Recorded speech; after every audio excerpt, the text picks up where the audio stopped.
किसी भी कंपनी के लिए पैसा खर्च करना तो रोज का काम है ना? लेकिन क्या कभी सोचा है कि इसी रोजमर्रा के काम में कितने बड़े बड़े अखलाकी मसाइल और फ्रॉड के मौके छुपे हो सकते हैं? आज हम इसी पर बात करेंगे कि ये सब होता कैसे है और सबसे अहम, इसे रोका कैसे जा सकता है। तो आइए इसको जरा गहराई में देखते हैं।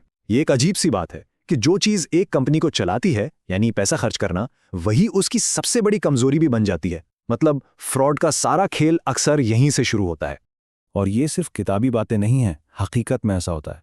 फॉर्मोर जैसी बहुत बड़ी कंपनियां इसी फ्रॉड की वजह से डूब गईं। और पता है शुरुआत कहां से हुई? बस एक छोटी सी कोशिश से कि किसी तरह बजट और आमदनी को बराबर दिखा दिया जाए। तो सवाल ये है कि आखिर ये फ्रॉड होता कहाँ है? देखें, ये सब एक खास सिस्टम के अंदर होता है, जिसे हम कहते हैं अखराजात का अमल या एक्सपेंडिचर्स प्रोसेस। आइए पहले इसी को समझते हैं। अच्छा, तो ये अखराजात का अमल है क्या? बहुत आसान लफ्ज़ों में ये वो पूरा प्रोसेस है जिसमें एक कंपनी कोई चीज़ खरीदती है और फिर उसके पैसे देती है। अब चाहे वो दफ्तर के लिए एक पेंसिल खरीदना हो या कोई लाखों की मशीनरी, सब इसी अमल से गुजरता है। और यहाँ एक बहुत दिलचस्प बात है, इस पूरे सिस्टम में फ्रॉड करने वाले दो किस्म के लोग होते हैं। एक तो वो जो बिल्कुल टॉप पर बैठे हैं, यानी मैनेजमेंट, और दूसरे वो जो नीचे काम कर रहे हैं, यानी आम मुलाजिम। अब इन दोनों के फ्रॉड में ज़मीन आसमान का फ़र्क है। देखें, मैनेजमेंट जब फ्रॉड करती है तो उसका मकसद होता है बाहर के लोगों, मतलब इन्वेस्टर्स को ये दिखाना कि वाह, हमारी कंपनी तो कमाल कर रही है। जबकि मुलाजमीन का फ्रॉड बहुत सीधा साधा होता है, कंपनी से पैसा या सामान चोरी करना, बस। मुलाजमीन के फ्रॉड के तो कई तरीके हैं। मतलब छोटी मोटी हेरा फेरी से लेकर, जैसे कि झूठे बिल जमा करवाना, ऐसे सप्लायर्स के नाम पर पैसे लेना जो है ही नहीं, या फिर अपने टाइम कार्ड पर ज्यादा घंटे लिख देना, ये सब इसी में आता है। इसकी एक जीती जागती मिसाल है पॉल पिजन की।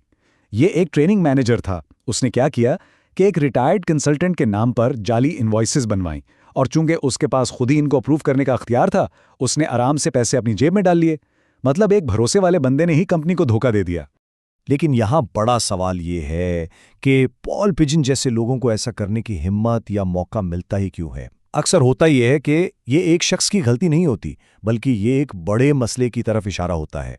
और वो मसला है कंपनी का कल्चर, या जिसे हम कहते हैं टोन एट द टॉप। मतलब ऊपर बैठे लोग कैसा माहौल बना रहे हैं।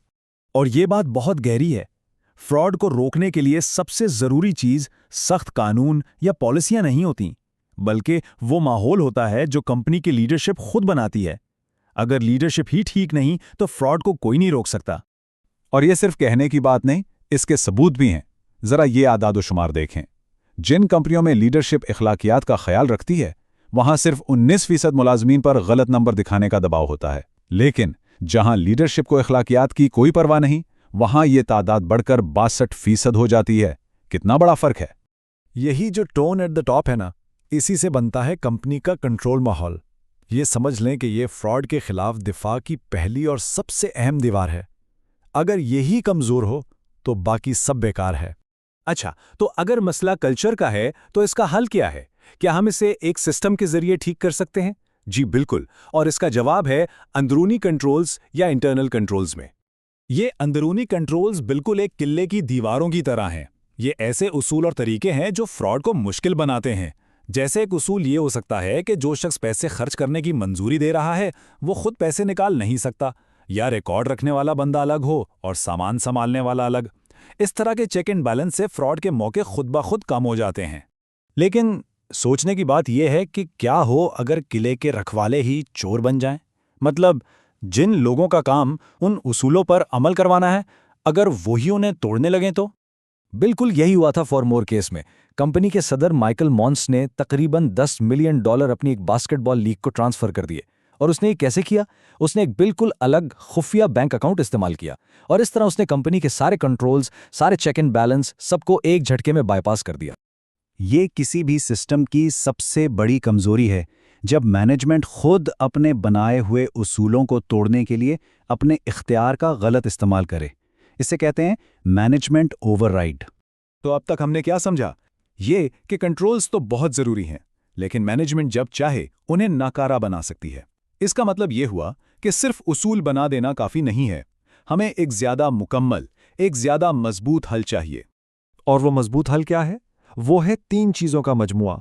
एक तरफ अच्छे अंदरूनी कंट्रोल्स हों, दूसरी तरफ एक मजबूत अखलाकी कल्चर हो, और इन सब के ऊपर एक ताकतवर कॉरपोरेट गवर्नेंस का निज़ाम हो जो सब पर नज़र रखे।